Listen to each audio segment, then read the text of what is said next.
I'm seeing other cars drive past, so I thought maybe nothing is wrong. But as I got closer, Scott was laying on his stomach with his head towards the street.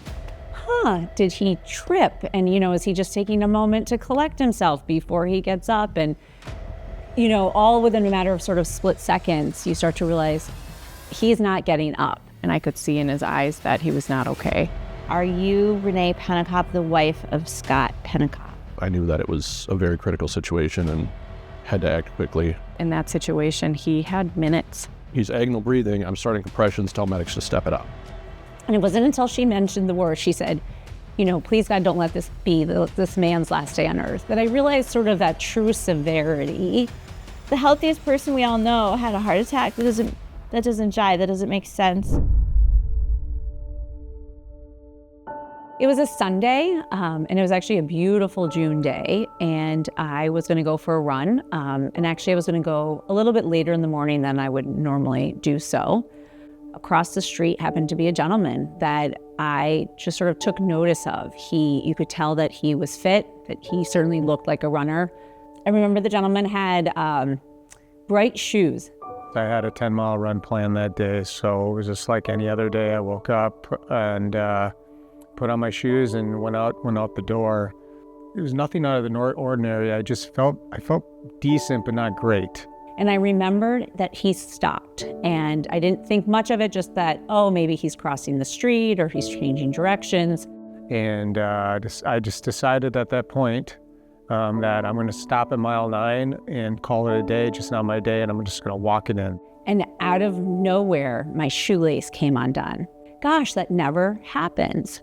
And so I stopped and I tied my shoe, and when I got up and I looked slightly, diagonal from me, but across the street, this gentleman was down, prone, face on the sidewalk. And at the same time, another vehicle, which now that I know was driven by a woman, she was coming north on Pioneer, and she sort of noticed this gentleman was laying there. So she ran across the street, and as I seen her run across the street, I said, "Did you call 911?" So we weren't both calling. Then as we got closer, I saw there was a man down in the grass next to the sidewalk laying face down. So, immediately I jerked the wheel over and slammed on the brakes and jumped out to see what I could do to help. As I'm on the call, she asked me, "Does someone know CPR?"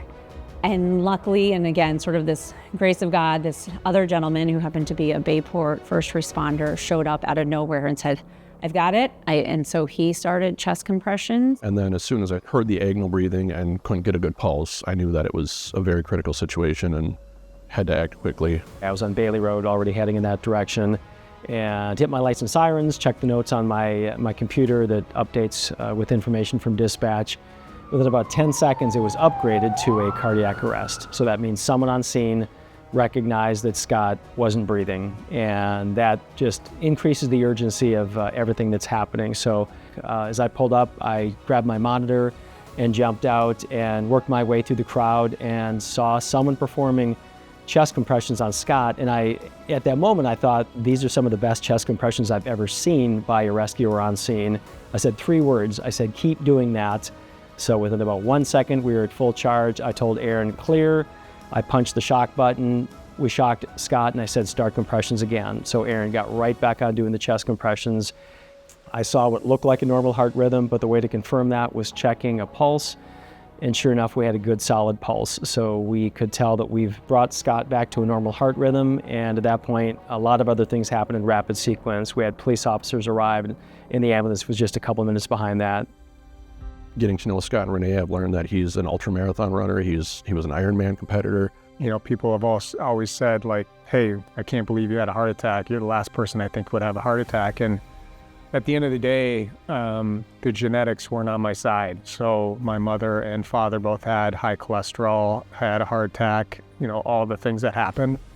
And so I couldn't outrace those genetics. What I think has been really interesting about this story is that we all have these quirky things that put us where we were at the right time. It was really cool to see the community come together for a complete stranger. And these people aren't strangers anymore, right? They're friends, they're neighbors, they're helpers. Mr. Rogers had this quote, and he was talking about his mom, and his mom used to tell him, when there's something scary happening, look for the helpers.